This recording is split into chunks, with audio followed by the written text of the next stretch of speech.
This time, Panathinaikos 70-71, a European Cup odyssey. No, nay, never. No, nay, never, no more. 'Cause I'll stay a wild rover forever and more. Hello and welcome to By Far the Greatest Team, a podcast in which football fans attempt the seemingly impossible to decide once and for all who is the greatest team of all time.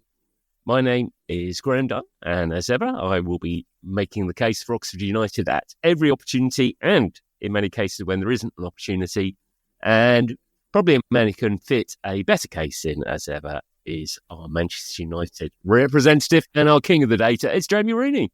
I'd love to see a Champions League game between Panathinaikos and Manchester United right now. I think that's a long way off, unfortunately.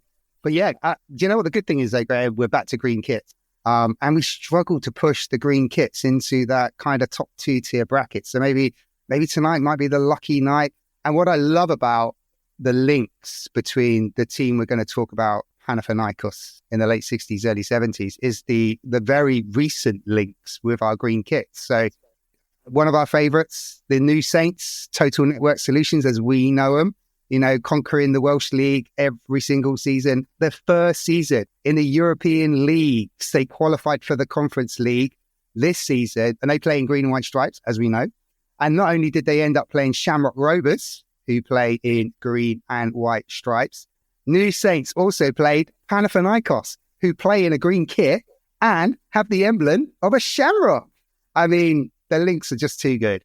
This is definitely set up well, and we will be hopefully continuing the green theme a bit later in the season with a special on Yeovil Town. So we are keeping the green theme going.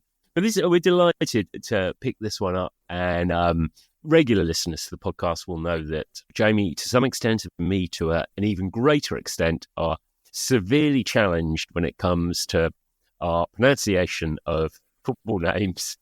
And this, I suspect, is not going to be any exception. So I'm delighted that we actually have somebody who may handle the name slightly better than myself.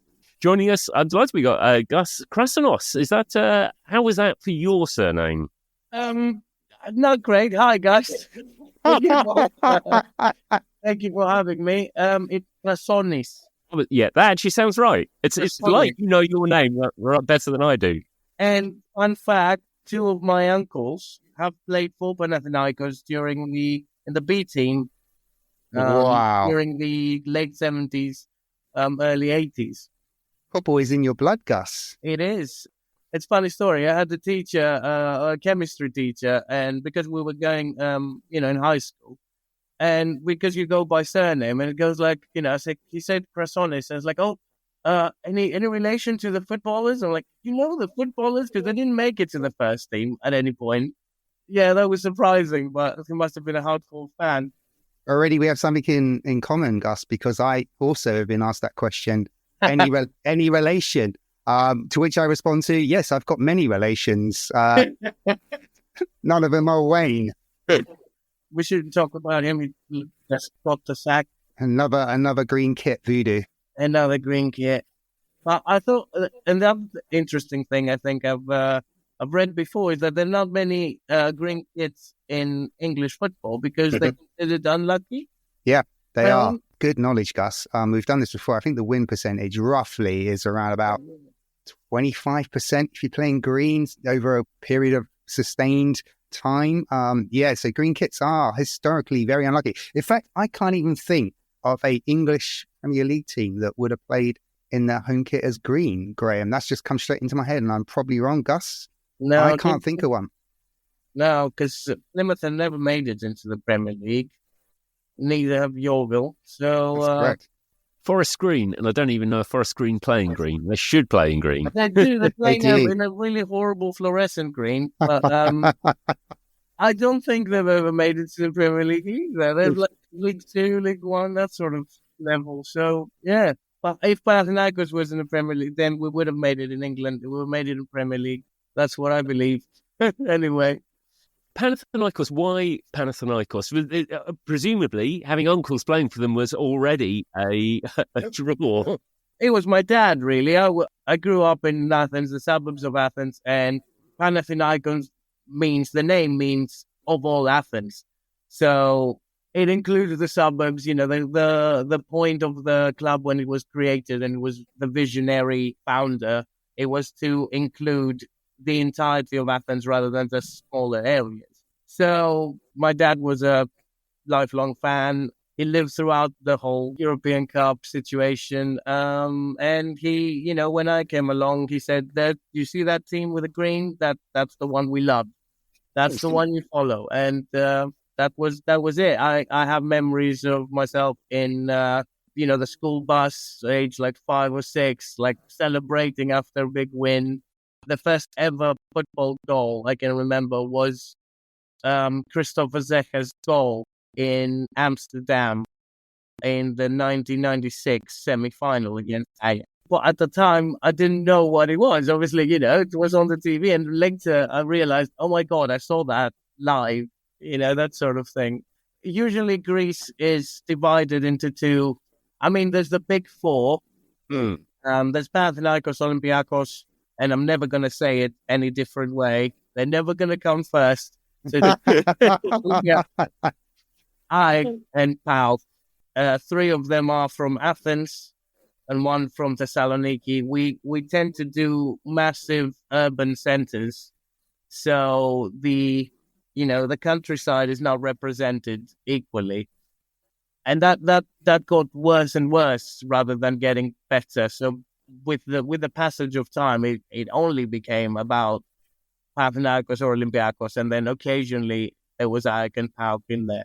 So if you're growing up in Athens, you either go green or you go red, and after that you hate the opposite one, and that's the end of it. Pretty simple. One of the reasons I really like this story is, as Jamie says, because it not only taps into our green interest that we have and a slight obsession with teams in green kit, but it also plays into the spirit of an underdog, certainly within European football at the time. And, when we talk about, which we'll go in more detail in the second half around the European Cup run, it's a real underdog story in terms of having a Greek team reach the final. And it plays into another regular theme that seems to crop up in our podcasts and the teams we seem to focus on, which there's a backdrop of a military dictatorship, which is always quite a strange... In fact, I don't remember the last time we've done a team where there hasn't been a military dictatorship behind it. So that will be playing into it. Maybe that's the key. Maybe that's maybe there needs to be some form of occupation of something for a team to do well. Maybe that's the key for England, but I don't want to incite any. But before we examine the whole outsider thing, though, I think if we address a little bit of the state of football in Greece. Yeah. Greece has never been a football country, and especially in the infancy of the game, we were always, track and field. That was, Olympic Games. We were just about that. And football was considered a street game. So then when it became more of a, the first clubs started forming, and you think that would become more prevalent and get some traction. There was war. There was war the entire time. Either the Balkan Wars, World War I, World War II, Greek Civil War. So basically, whatever football was being played from 1910 to 1950 was plagued simultaneously by war and poverty that comes with it. Because obviously, Greece after the World Wars was devastated each time, and there was no build-up, or they weren't going to dedicate any funds to sporting development. So I think to reach the European Cup final in 1971, basically within roughly 20 years of undisturbed football, amateur football, yep. And that's the other key. Yep. Right. So you've talked before about the Faroe Islands and the Iceland team where they all have their professions. Panathinaikos players all had like a proper job in a day job, and then going up against professional footballers from other countries, beating them and meeting like Ajax in the final. Johan Cruyff's Ajax that will win how many European Cups. It's just extraordinary. That's the level of underdog we're talking. David went almost this close to beat Goliath, and that was what it did for Greece and Panathinaikos fans. I mean, obviously, it would have been amazing if we did win it. That would have been tattooed on everyone's face. But it was like we won it. It united absolutely. the whole country. Especially during a 7-year military regime that, you were not supposed to go out in the street at any point or not gather more than 3 people in a room at the same time. There was night curfew. There was rioting and military ways of quashing that rioting. So it wasn't a pleasant time. It was a very, very difficult time. And the only thing that happened pretty much until the military regime was overthrown was Panathinaikos reaching the European final. That is a wonderful setup, Gus. And just to kind of help give us an idea of where this team sits in European football at this point, the 1970-71 European Cup predates the UEFA coefficient, which came into reference around 1979, 1980, I think, where you were able to effectively seed football teams. Before this, there were no seeds. It was just a one-off draw and you were just whoever you got.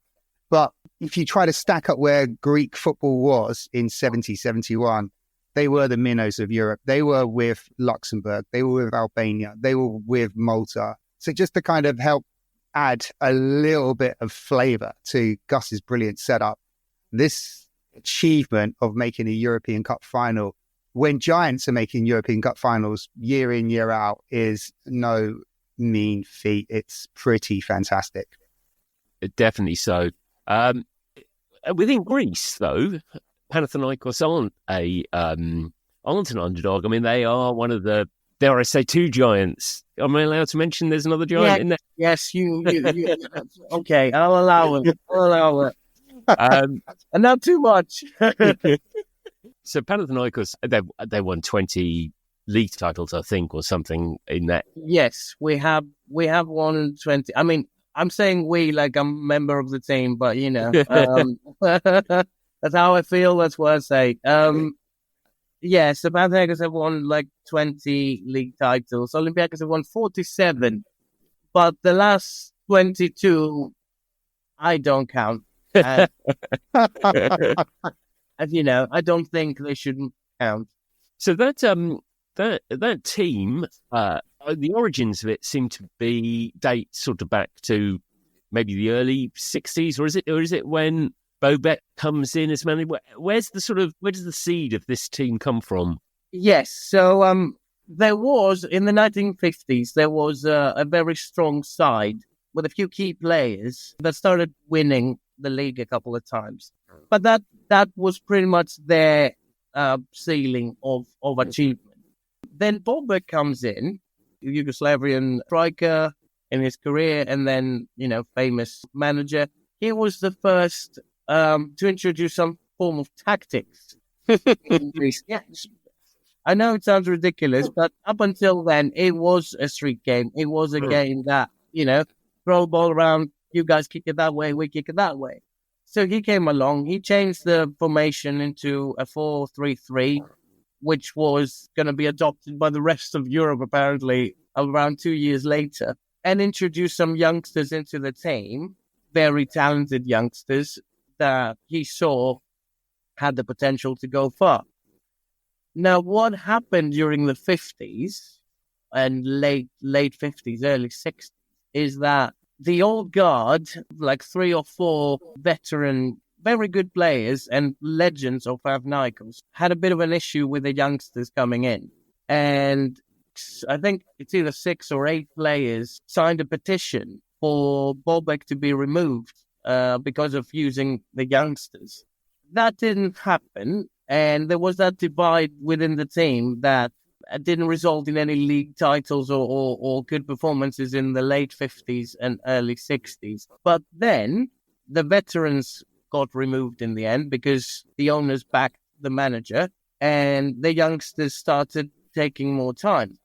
And those youngsters are the same youngsters that made it to the European final.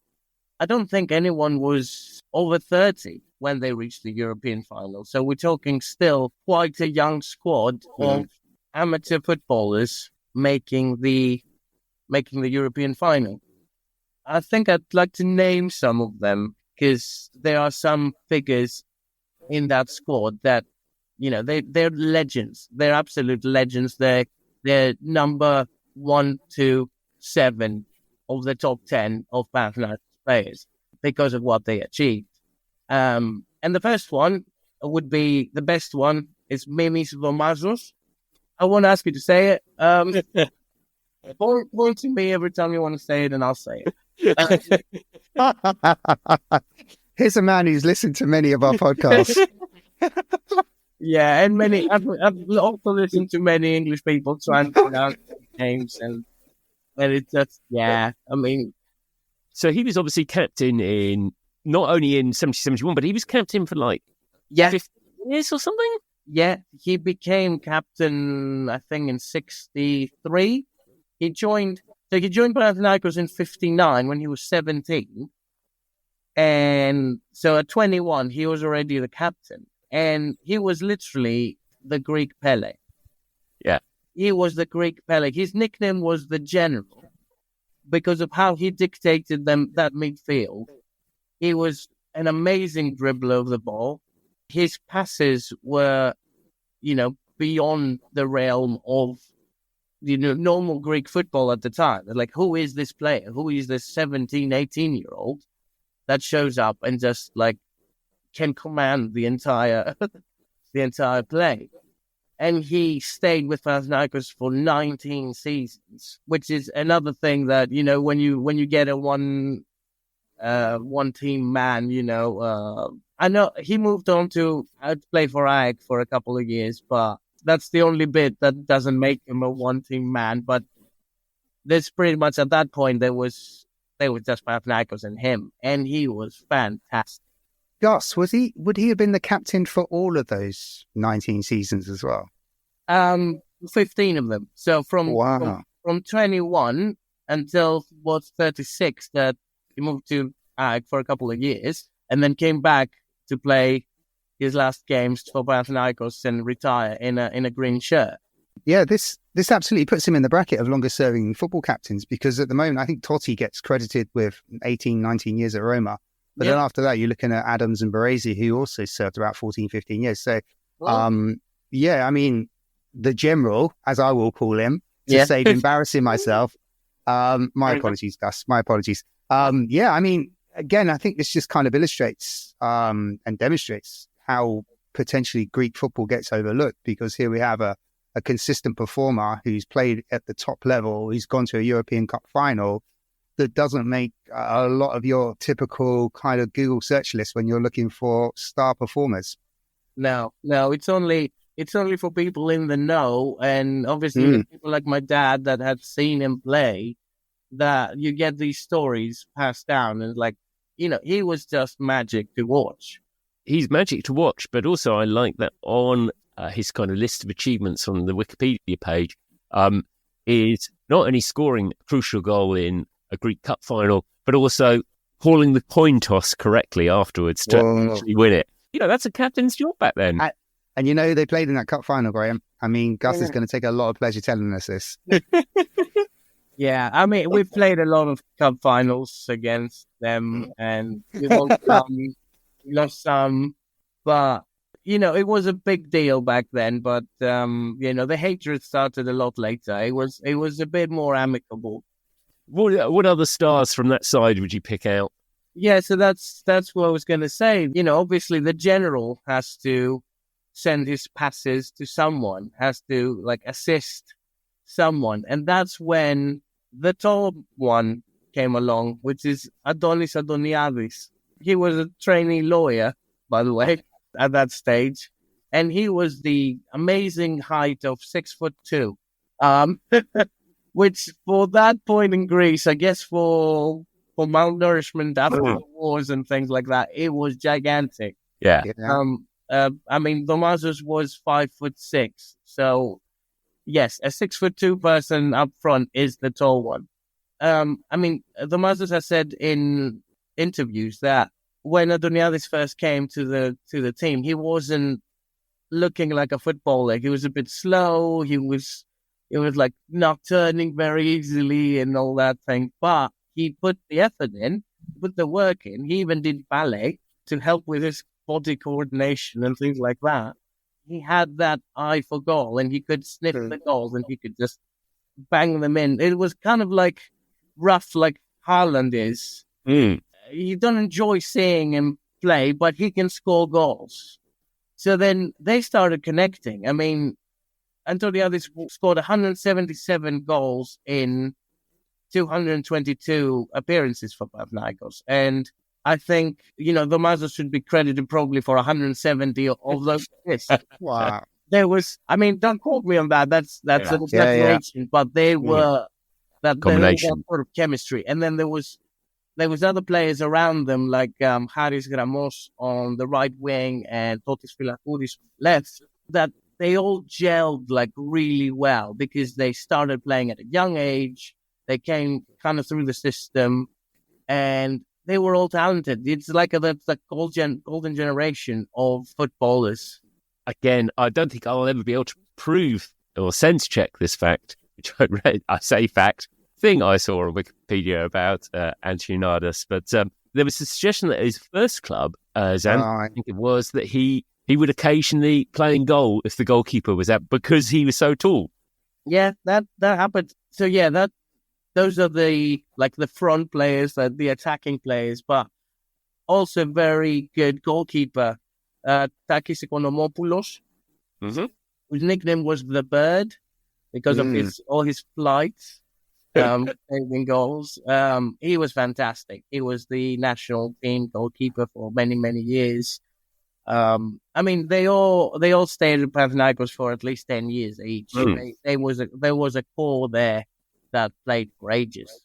And in front of him, there was playing libero, your favorite position that doesn't exist anymore, was a doctor, Fragiskos Sourpis, who was the funny man of the team as well, and he made everyone laugh. Apparently, a glimpse into the future when they played Everton in England in Liverpool, and for the first half, like Everton was like commanding the entire thing. They said that the half that Everton was attacking Panathinaikos on, they was full of steps and tread marks and things like that, and there's nothing on the other half. And apparently Surpi said to the others, oh, don't worry, we're just playing the local team. Why you, he just mentioned a team from the Greek league. It's like, why are you guys so stressed? We're just playing so-and-so. And that cracked them up a bit. But more on that later, I guess. That side is created by Bobek, but then he goes in before the big moment. So 1967. Sorry, Jamie, you were going to say something? There's a couple of things in his reign before he departs. One of them's fascinating because the Greek league at the time, which I assume Gus was amateur, from what I can tell, its point system. Now Jimmy Hill, who we've referenced a few times on this particular podcast, is credited with 3 points to a win system that is absolutely universally applied to all football leagues today. FIFA didn't really adopt that until the World Cup in 94, and then it became uniform across that. Now, the Greek league in the 1960s had a system that I think is unique to the Greek league only. So they were awarding 3 points for a win. So they're 20 years ahead of the 3 points for a win system. They're already doing the 3 points for a win, but they're also giving 2 points for a draw. And they're giving a point for a defeat. So win, lose or draw, you're taking points from that particular fixture, which I've never heard of. And I have seen in Ireland, they experimented in the early 1980s where they gave 4 points for an away win, 3 points for a home win, 2 points for a away draw, 1 point for a home draw, which is I think it's quite a novel idea to encourage teams playing away from home to go for the victory, which has always been a problem that FIFA have been trying to solve. But Gus, a couple of points. The first one is, can you tell us anything about this point system, which is fantastic? And the second one that I have is that in Bobek's first season, Panathinaikos finished runners up to, is it A? I always say AEK, but is it A? Aye. Yeah. And they finished level on points, and it goes to a playoff. And then the playoffs are draw, and then it's decided that I have won the league on goal ratio, not goal difference, because Panathinaikos, I should point out, have the better goal difference, which is the deciding factor in leagues nowadays and has been for some time. So there's a couple of points there. The point system, what was going on in that playoff game. And then I think it's important to say that Bobek the following year, Graham, goes on and wins the double for Panathinaikos, I believe, in 63-64. Well, for the point system and the goal ratio, I'm afraid to say that's probably arbitrary. Amateur league, they just made it up as they went along, really. I like to think they had a lot of no shows, and they thought just giving a point for a team turning up was quite good. I mean, it shows how disconnected from the rest of the world we were. Like there was, it was such an internal thing. It was such a specific thing to Greece. Well, it's ahead of the world with the 3 points for a win system. I think that's quite an important fact. Greece were doing this a long time before it became a normal thing, and I think that should be profiled. So yeah, they may have been doing things in their own arbitrary way, but equally they were leading the world in terms of what football was going to become. Yeah. I mean, give them that. Well, what happened in the goal ratio that on that final, they played like it was. I think the score was 2-2, and both teams like equalized each other like twice, and it was such a close thing, 77 points each. And then it was the goal ratio. But I think there was a mentality of like it doesn't really matter. I don't think anyone took it that hard back then. It's like, you know what, it is what it is. It's a game. We played our best. These are the rules. We lost on the wire. But then obviously the youngsters already were showing that level of performance. And then the next year, we're talking only like 5 draws and like 27 wins, something like that. 0 defeats. So the second time Panathinaikos had done this, they were also undefeated in 1929-30. So, apparently we were good at it. So Bobek goes in 67, and is that seems as though that's semi-related to the changes that are happening in Greece at the time. Yeah, so that's the year where the military regime takes place, and obviously Yugoslavia had their own like issues with military regimes and dictatorships of that kind. So I think, I don't know the details, but it might be that he didn't want to be involved maybe in another country with a situation that's quite, touch and go. So that ended, but the foundation remained for that team, and they still use the formation of the 4-3-3. And didn't they promote the coach within? I think, was it Lakis Petropoulos? Yeah, Petropoulos, yes. Who carried on the spirit of Bobek until Ferenc Puskás arrived. The footballer of the 50s, now as a manager. And apparently that gave a fantastic boost to the entire team because, Pele shows up. You instantly become more in tune and you want to impress. And everyone was so excited. And he gave the team that gravitas of having been in European finals, having lifted everything, having that knowledge, having that background, and then managing the general who was the commander of the team.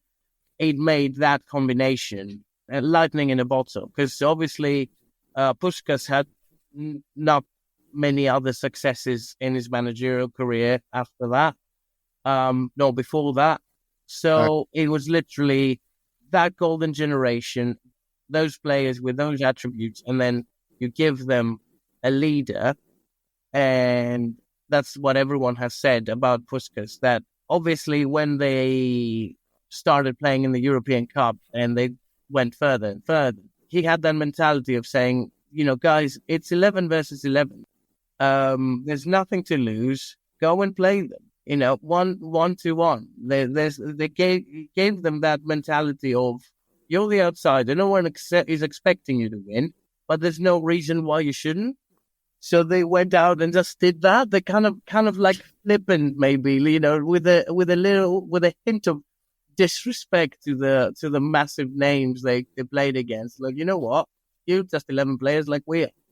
It is an incredible appointment because Puskás, as you rightly said, he doesn't really have any.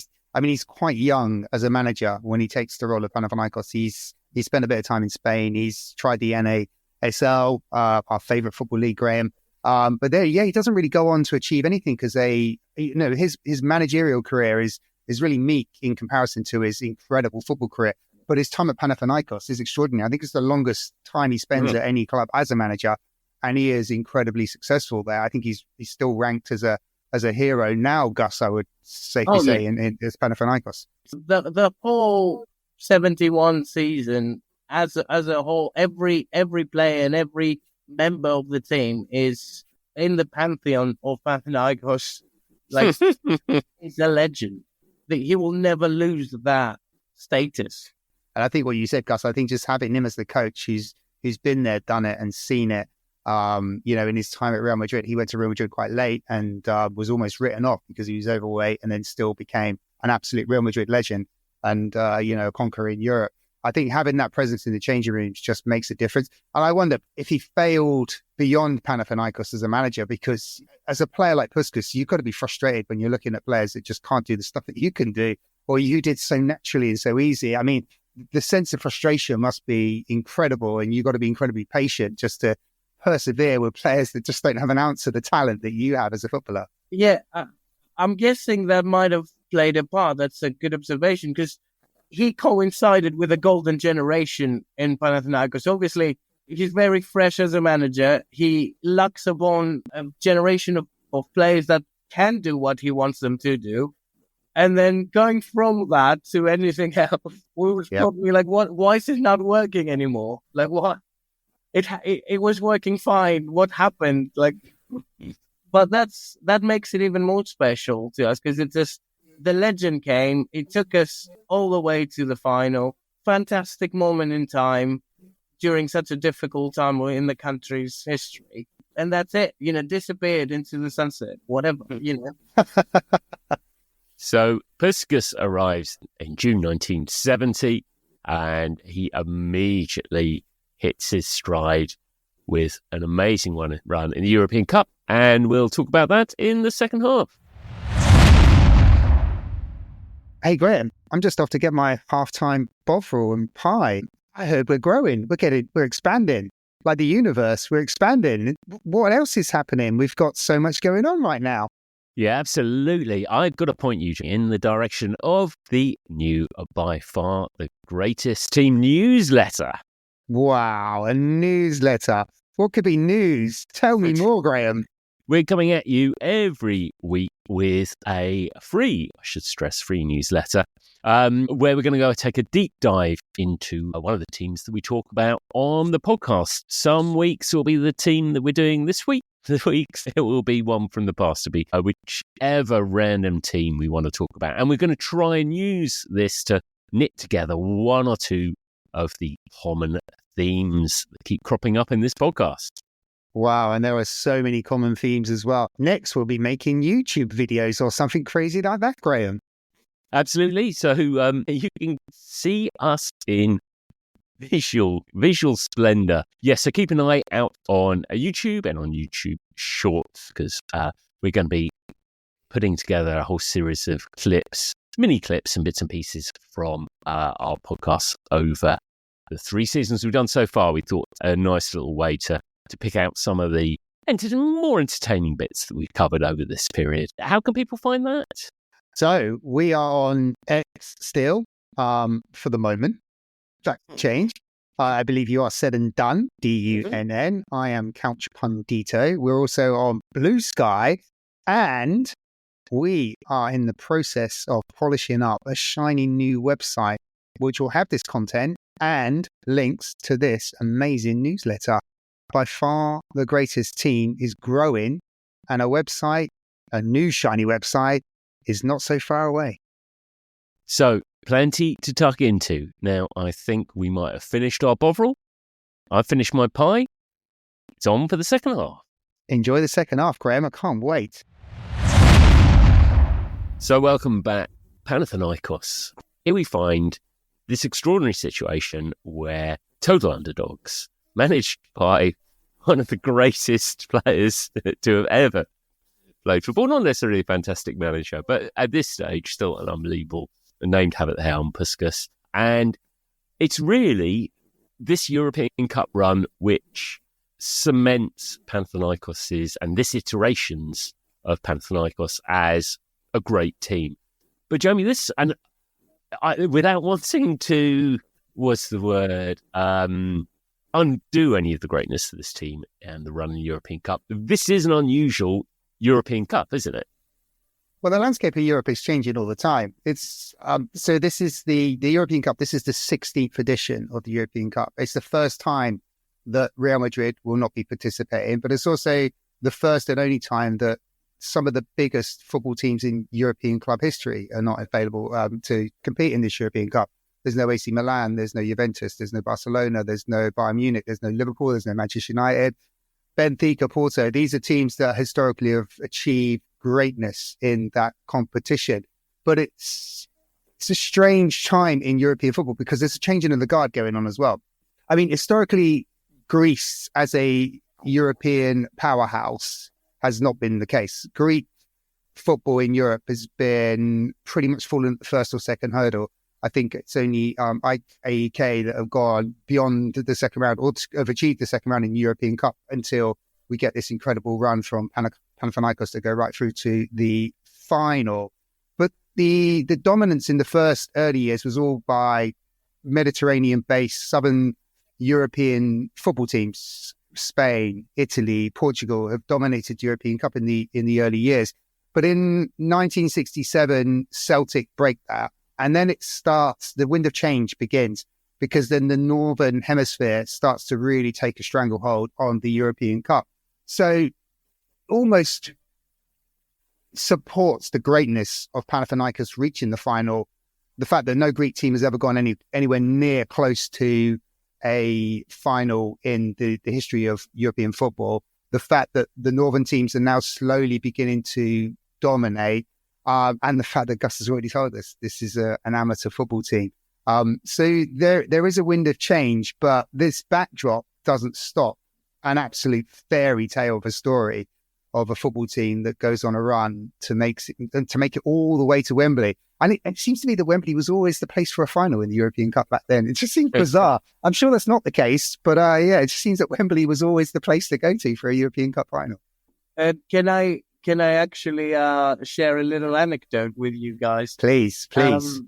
When I moved to England, at some point I had a landlord who's a massive Norwich City fan, and I am as well. So no, I heard when I heard the Ipswich episode, I was like, that's okay, that's okay. I'm managing, but he's in his 70s now. And when I told him that in Greece I support Panathinaikos, he said, they played in the European Cup final in 71. And I said, yeah. Oh, he said, I was in that game. And wow. Yeah. Like, how small the world is. That's a wonderful coincidence. But yeah. This is an interesting iteration of the European Cup as well, because it is the first time that penalties are introduced in this, and it is also the first time that away goals are played beyond the first 2 rounds of the tournament. They count throughout the tournament, and this may be relevant information in the cup run that is to come. But also, Jamie, there is no, which I like, there is no seeding. There is, or there doesn't appear to be any of the. I mean, dare I say that in the modern day competition, there's quite a good chance if you're one of the top teams in Europe, you have to try quite hard to not get through. Although Man United have successfully proved that is possible. But in this in this era, it is like a lottery, isn't it? Yeah, it certainly is. So UEFA and FIFA, since around about the early 1980s and onwards, have tried to orchestrate their football tournaments to have the best 2 teams reach the final, or at least get the best teams to the latter stages, which kind of flies in the face of cheering on the underdog. But back in 1970-71, it was just a straight draw. It was really the pure luck of the draw, just like we see when we have the FA Cup third round draw, and you got non-league teams in the hat that are hoping to face off against big Premier League opposition. And I mean, that's demonstrated as well, because in the first round, the French champions at the time, Saint Etienne, who we've covered, another team in green, play Calgary, the Italian champions. Calgary, the one and only time they've won Serie A. They were the Italian champions. So already in the first round, one of the so-called bigger teams or bigger footballing nations is going to fall at the first hurdle. So it is pure luck of the draw who you're going to face. And I think it's important to point out the European Cup, as it was then, was generally 4 games and then a final. So it really was a short route to the final, but obviously the concentration of quality would have got a lot thicker as you got towards the latter stages of this particular tournament. The first round, so it's quite a good draw for Panathinaikos. First time up is a team from Luxembourg, which, I have to say, I'm not overly familiar with Jeunesse Esch. Okay, I think that's correct. I'm not, an expert either, but that's how we say it, but without the accent. So in Greek we don't have accent, so we say Jeunesse. Okay, yes. Everything is flat. But yeah, Luxembourgian champions. They won 2-1 in Luxembourg, but we demolished them in Athens 5-0. So that wasn't too difficult. I want to say at this stage that the ground, Panathinaikos' ground, known as the Avenue or Leoforos, because it's on Alexandros Avenue, so it's shortened to the Avenue. Mm-hmm. It was a cauldron. It was a very tough ground because there was no seating. Everyone is standing. It was absolutely packed every time. If you see the footage from that season and all those seasons, because obviously back in the day, football was the great entertainment. So obviously when you make it like into the European Cup and you progress and you keep progressing, we're talking 25,000 people every game standing right. And some of our grounds in Greece have a track around them. The Olympic Stadium where the Olympic Games were in 2004, and Panathinaikos has played for a few years while the Avenue Stadium was being refurbished. Has a track around. It fits 74,000 people in it. Massive stadium, but you're not close to the pitch. It's a little bit more. Yeah. But coming to Panathinaikos' home was a really difficult place to play football. So I think that played a part later as well. Gus, I'm really glad you raised it because it was one of my key questions when I looked at the legs and the home games in particular. It's pretty obvious that Panathinaikos at home is an incredibly difficult fixture no matter who's coming there. And as we progress through the rounds and the key games, the quarterfinal and the incredible semi-final. In the first game in Luxembourg, the tall one and Panathinaikos, that's my best guess. He scores after 5 minutes, and this is to become a theme of his tournament because he scores 4 goals in the home leg, and he just keeps on scoring. Yeah, he gets into a fantastic run of form. And actually, the early goals is also Puskás' instruction. Basically, especially in the semi-final, I'll tell you later. I'll tell you later because it's the semi-final thing. But the second round, Panathinaikos put Slovan Bratislava out over 4-2 on aggregate. And then we get to the quarterfinal clash with Everton. And this is a good Everton. Now, Everton, it is worth noting in the second round, this is a complete rabbit hole, but I love the sheer randomness of this. So Everton played Borussia Mönchengladbach, and I think this says a lot about the draw. So Everton had won their first round against Keflavik of Iceland 9-2 on aggregate, and Borussia Mönchengladbach had beaten Larnaca 16-0 on aggregate. So two quite one-sided games, and then they come to play each other in the second round, and they can't be split up to two separate 1-1 draws. And this, Jamie, I think is the first ever penalty shootout in a European Cup. Is that right? You're absolutely spot on, Graham. Yeah, not the first penalty shootout. That was in 1970 in one of the previous tournaments we talked about before, the Watney Cup, that beer-related tournament that was happening in England. Manchester United played Hull, and it went to penalty kicks, and George Best was the first to score a penalty kick. But yeah, European Cup history, this is the first one. So penalty kicks have only just really been introduced, replacing the brilliant coin toss, which Panathinaikos had gained from in the domestic cup, which we also know that Górnik Zabrze, when we talk about the great Polish team in the Cup Winners' Cup in 1969, they gained from as well when they beat Roma on a coin toss. But this was standard fare. Coin toss, free football, or drawing lots was how ties that could have been decided by goals were decided. So the penalty kick is quite a revelation.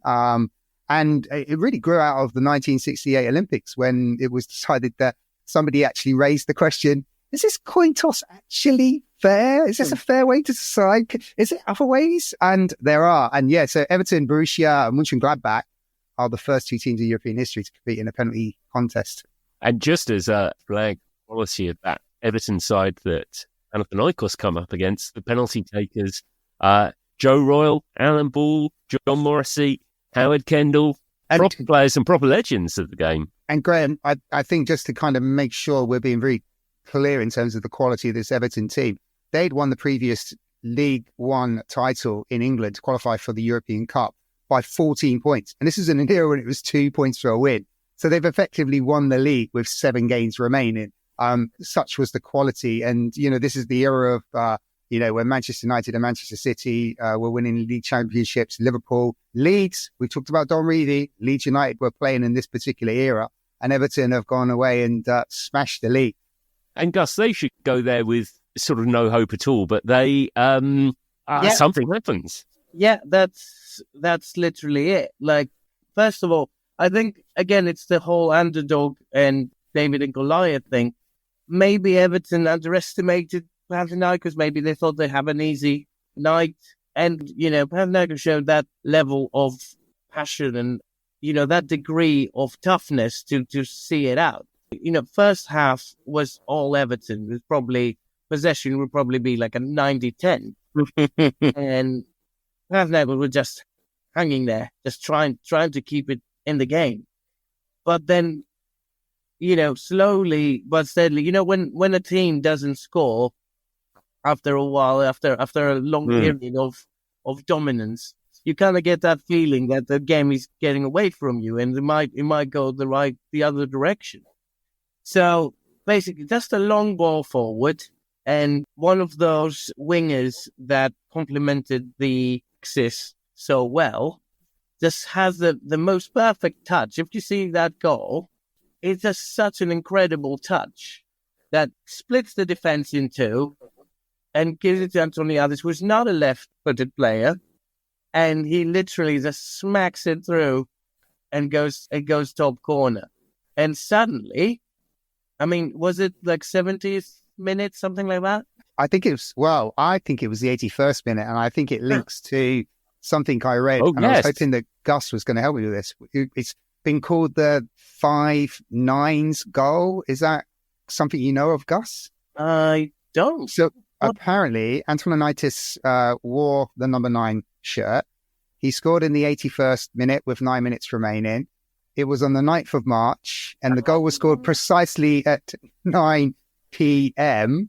And there's another one. There's another. Is it his 9th goal of the tournament? 9th goal of the tournament. Well done, Graham. Yeah, so it's the 5-9s. I've never heard of this. I mean, it's brilliant symmetry. It's wonderful symmetry. I love it. And we're ahead with basically then 9 minutes to spare. And Everton get an equaliser, which looks horrendously like a foul against the goalkeeper. So maybe shouldn't have counted. Maybe. I'm reading that was Everton's 17th corner, which does go to some way to suggest it was a backs to the wall operation, but crucially, it was a precious away goal. So it's 1-1, and then Everton come to Athens, and the two-legged format does theoretically make it really difficult for cup shocks to happen. It is an amazing achievement to get the result home. And, I think probably, again, that says something to the kind of the fortress that home... Yeah, it's a testament to that fortress mentality, a fortress-like effect that, again, the champions of England come to Greece to an amateur side like ground and can't break the deadlock. And I will say at this point that I do love away goals, and this tournament not just the reason for it.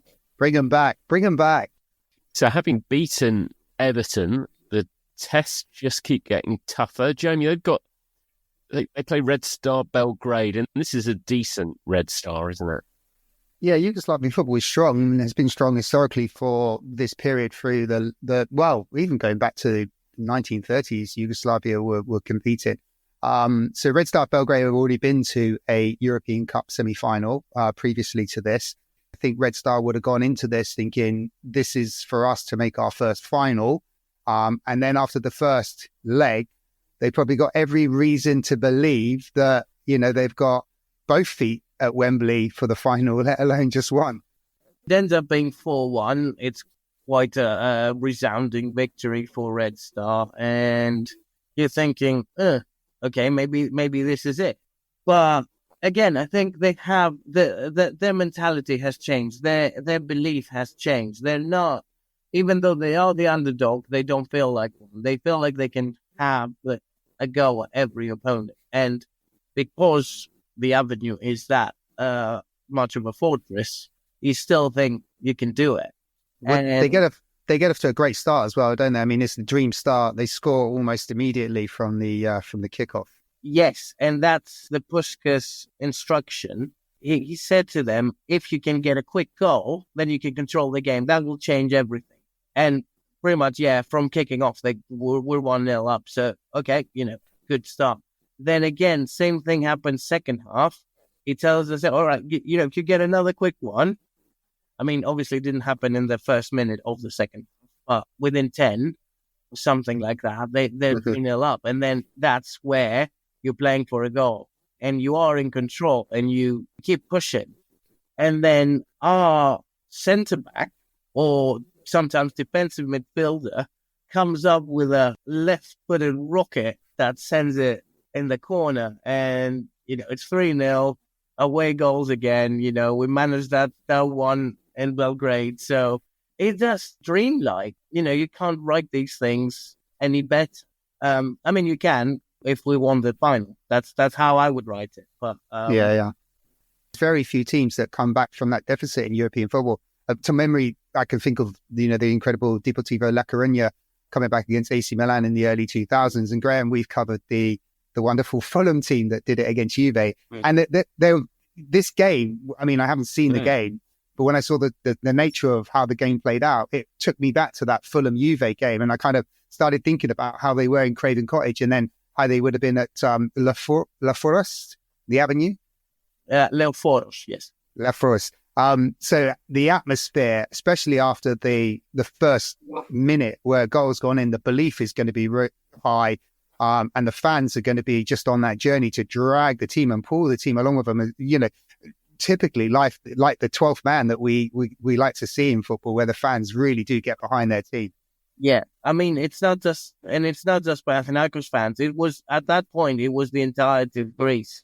Like it literally unified the nation, because that was the only positive thing happening, and everyone started believing, and everyone thought like this, we can do this. And I told you about the Olympiacos, like, oh no, like congratulate the team, wish them good luck. Like everyone was behind.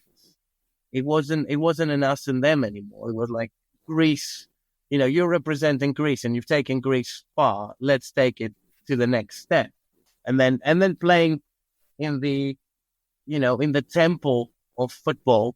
Maybe there was a little bit too much for the players. I think there's some pictures where some of Panathinaikos players are looking up, looking around, like, because it's such a difference in level that it might have made them a little bit, more timid, they might have realized at that point how far they've made it.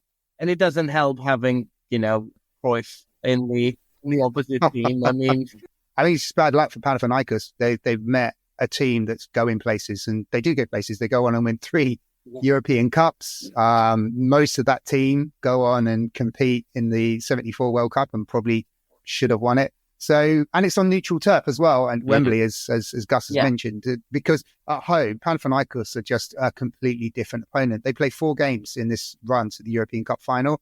They win 3, they draw the 1 against Everton. They score 11 goals. They concede absolutely no goals in this whole run to the European Cup final. And then they go to Wembley and they face one of the greatest teams probably that's ever existed. Subject to probably a future podcast.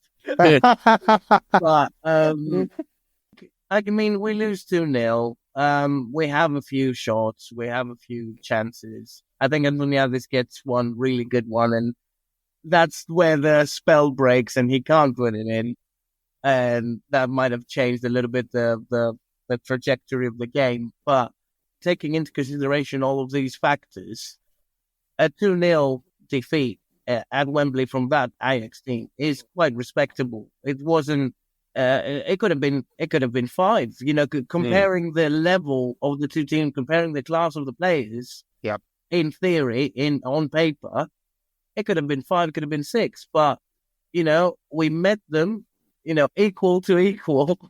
And the best team won it on the day. But I don't think we should think any lesser of the Panathinaikos team, because they overcame every odd that came their way until, it happens. It happens. And again, if it was played in Greece, if it was played in Leforos, it might have been different. Who knows?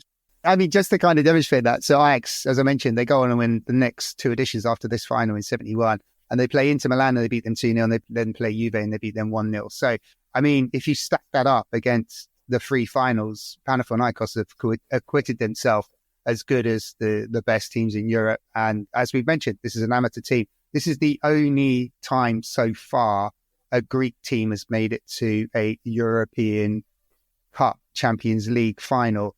I think there's a slightly smaller European tournament where another team from Athens that play in red that we shouldn't really talk about have made it to a final in recent times. But, it's not the European Cup, which is what we're talking about right now. I agree. Let's not talk about them. Yeah, and I think, we talked about it as well. I think the government that were in charge at the time, I think they definitely got behind the success of the team as well, and probably used it to celebrate, but also maybe to use it for their own advantages as well. Yeah, well, that is what military regimes do. We've had this. Look what we have achieved during our government. Like, this team made it to the final, like they had anything to do with it. But anyway, three years later, they were overthrown again. So that was indeed. So that was the end. Had a happy ending, but there's no. We're all proud of that team. We all consider them pretty much the top team. there has ever been in Greece. All Panathinaikos fans think that. But, yeah. We should point out that they are the only Greek team that go on and play in the Intercontinental Cup as well. Yes. Do you want to talk about the Intercontinental?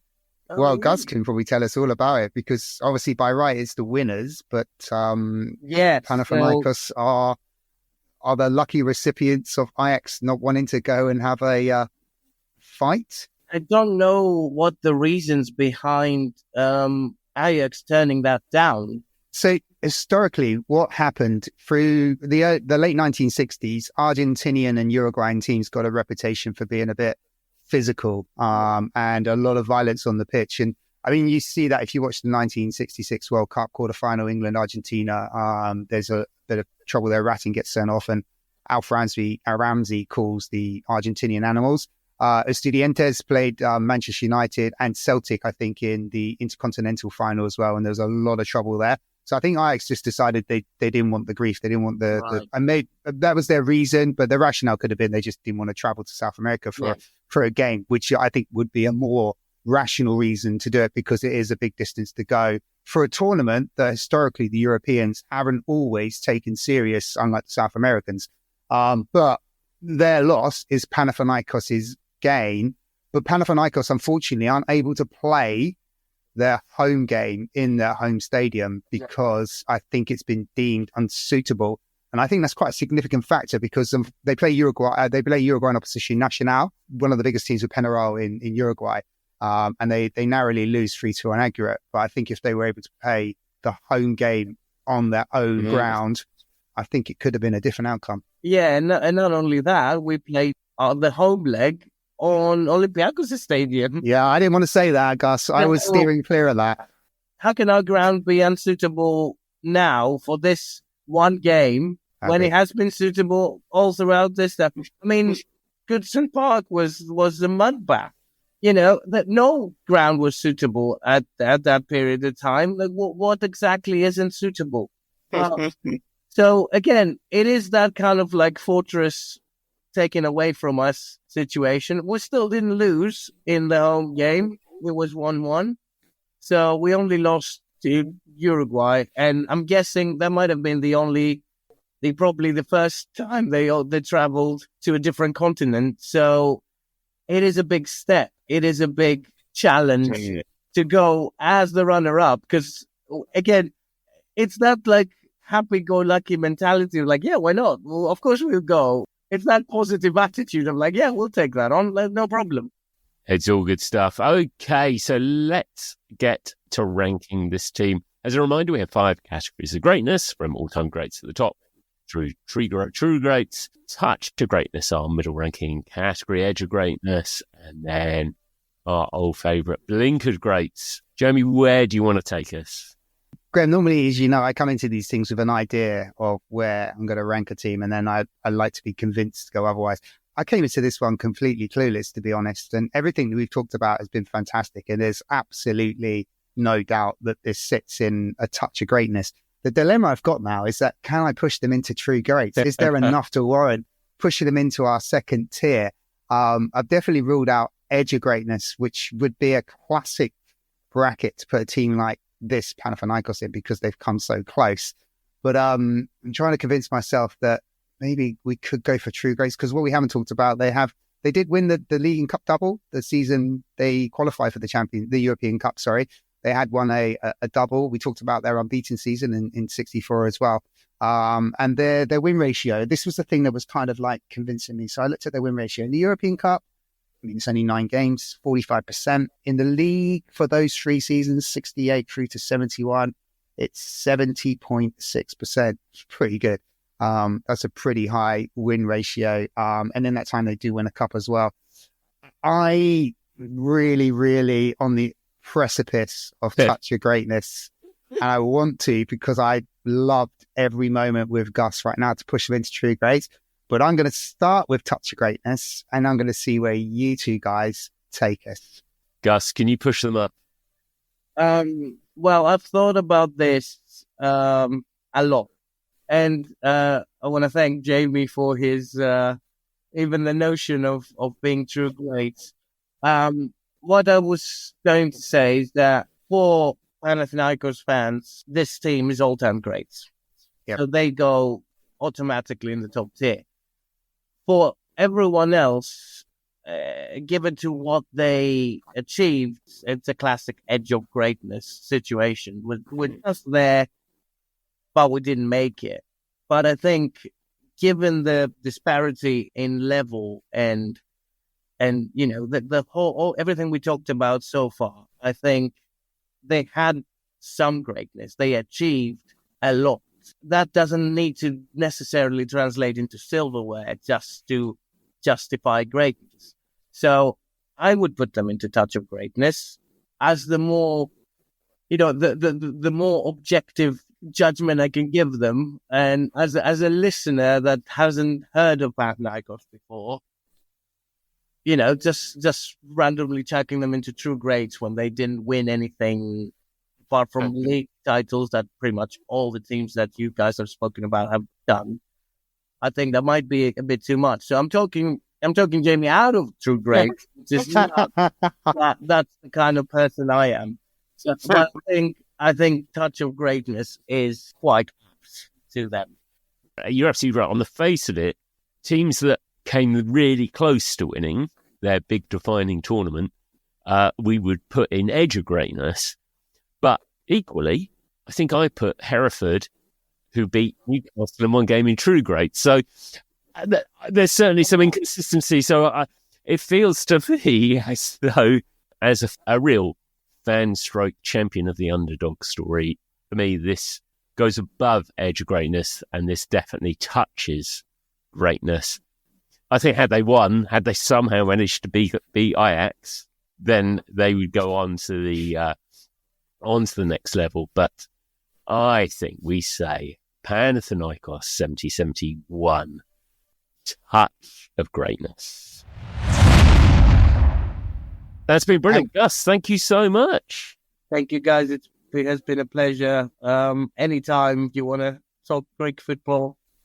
Well, I mean, we are looking in the market for a Greek football expert as we branch out. So, and there's definitely, I mean, if we touch on the legacy of Panathinaikos 35 years later, with hardly any goals conceded, Greece go on and win the European Championship in 2004. So there's definitely a story there. And I think Graham and I have talked about this story over many cups of coffee many times. We just may have found the home now for it.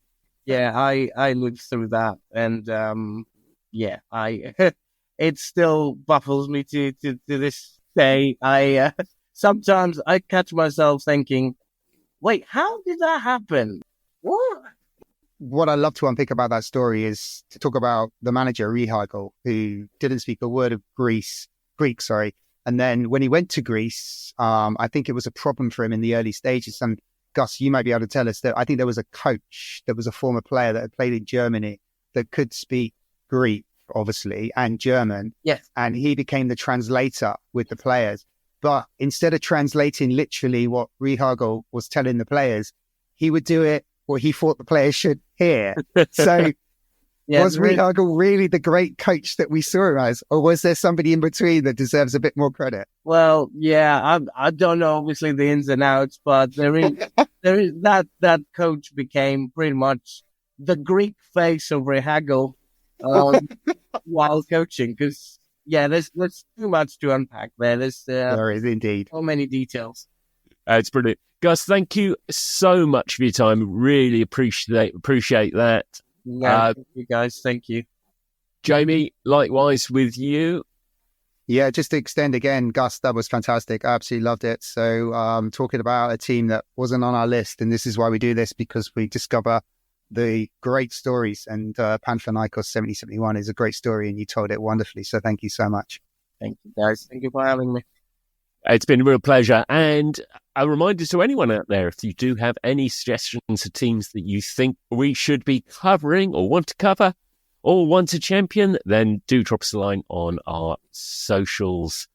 We are on Twitter still, but we're also on Blue Sky, still as said and done, and also Couch Pundito, and at by far the greatest team. But yes, that's it for now. And we will speak again next time.